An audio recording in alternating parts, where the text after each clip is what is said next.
Here's something that sounds completely insane the first time you hear it. The richest people on Earth are drowning in debt. On purpose. And they have no plans to pay it off. Ever. Meanwhile, you were probably taught the exact opposite. Get out of debt, pay off your loans, owe nothing to anybody. Right? So what do they know that you don't? Why would someone with millions in the bank choose to borrow money, instead of just using their own? Stick with me, because by the end of this video, you're going to see money in a way that most people never will. And I promise, the last strategy I share is the one that quietly built more fortunes than any salary ever could. Let's get into it. First, let's clear up the biggest misunderstanding about money. Most people think debt is bad, full stop. But debt isn't good or bad. Debt is a tool, and like any tool, it depends entirely on who's holding it. Think of it like fire. In the hands of someone careless, fire burns the house down. In the hands of a chef, that same fire cooks the meal that feeds the family. Same fire, completely different outcome. So here's the real question. Is debt burning your house down, or is it cooking your meal? For most people, it's burning the house down. Credit cards at 24% interest. Car loans on a vehicle that loses value the second you drive it off the lot. That's the fire that destroys. But the wealthy? They flipped the script. They learned to make debt work for them instead of against them. And it all starts with one distinction that changes everything. So what actually separates rich debt from broke debt? It comes down to one simple question. Ask yourself this every single time before you borrow money. Does this debt put money in my pocket or take money out? That's it. That's the whole secret in one sentence. Bad debt takes money out of your pocket. The new phone, the designer clothes, the vacation you financed. These things feel good today and cost you every month after. They give you nothing back. Good debt puts money in your pocket. It buys something that earns more than the loan costs you. A rental property that pays you rent every month. A loan that grows a business. Equipment that lets you produce more and sell more. Here's a quick example. Imagine you borrow money at 6% interest, and you use it to buy something that earns you 15%. What just happened? You kept the difference, 9%, on money that was never even yours to begin with. That gap, that spread between what the debt costs and what the asset earns, that is the engine of wealth. The rich spend their entire lives hunting for that gap. And once you see it, you can't unsee it. Okay, but how does this actually play out in the real world? Let me show you. Take real estate. Probably the oldest wealth-building game there is. When an investor buys a property, they usually don't pay all cash. They put down a small portion, and they borrow the rest from the bank. Now here's the beautiful part. The tenant moves in and pays rent. That rent covers the loan, so someone else is paying off the debt. While the investor owns the asset and watches it grow in value, the bank's money bought it, the tenant's money paid for it, and the investor keeps the reward. That's called leverage, using a small amount of your own money to control a much larger asset. And it's not just real estate. Business owners do the same thing.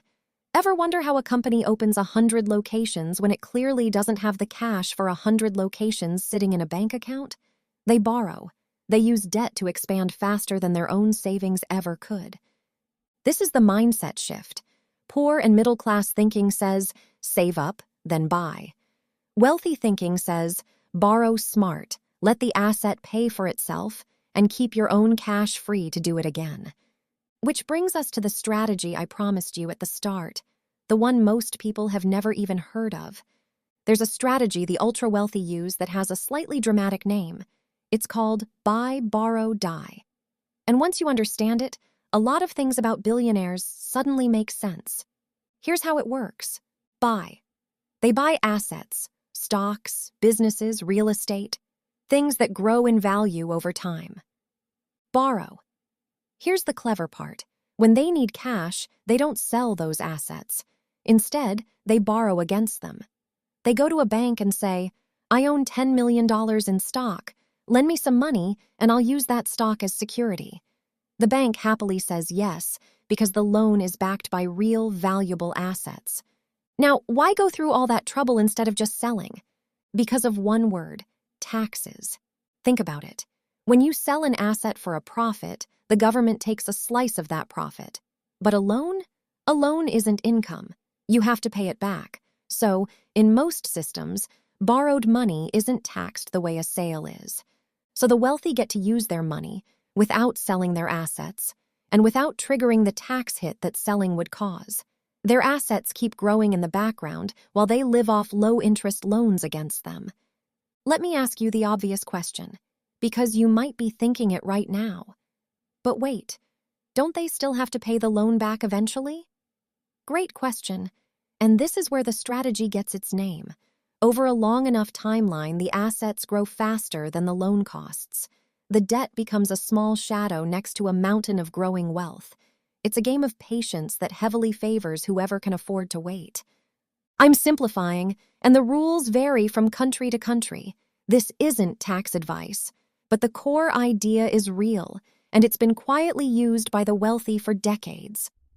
Now here's what you're really wondering. This is great for billionaires, but what does any of this mean for me? Everything. Because the principles scale down. You don't need millions to think like this. You just need to start asking the rich person's question before every financial decision. Is this putting money in my pocket or taking it out? Start small. Instead of financing a lifestyle, look for your first income-producing asset. Maybe that's learning a skill that raises your earning power. Maybe it's a small, sensible investment. Maybe down the road it's your first rental property or a side business that a modest loan can help launch. And here's a step you can take today that costs you nothing. Attack your bad debt first. That 24% credit card is the fire burning your house down. Kill it. Because you can't play the wealth game while high-interest consumer debt is quietly bleeding you dry. Clearing bad debt is what frees you up to use good debt later. See the order there? It's not debt bad, avoid all debt. It's get rid of the debt that costs you, so you can eventually use the debt that pays you. Now, I owe you some honesty, because this is important. Leverage is powerful, but powerful things cut both ways. The same debt that multiplies your gains can multiply your losses if the deal goes wrong. If that rental sits empty, if that business stumbles, the loan payment still shows up. Every month. It doesn't care about your excuses. That's why the wealthy don't just borrow recklessly. They study. They keep cash reserves. They only borrow against assets they understand, with a clear plan to pay it back if things go sideways. So the lesson isn't, go take on debt. The lesson is, stop fearing debt and start respecting it. Learn the difference between the fire that burns and the fire that cooks, because that single shift in thinking is what separates the people who work for money from the people whose money works for them. So let's bring it home. Rich people don't avoid debt. They master it. They use it as a tool to buy assets, multiply their money, and keep more of what they earn. And the difference between them and everyone else isn't luck. It's literacy. It's understanding the rules of a game most people were never taught to play. Now you know those rules too. So here's my question for you. Drop it in the comments. What's one asset you could start building this year? I read them, and I'd love to hear your plan. If this changed the way you see money even a little, hit subscribe, because next time I'm breaking down exactly how everyday people build their first income-producing asset from scratch. Thanks for watching. I'll see you in the next one.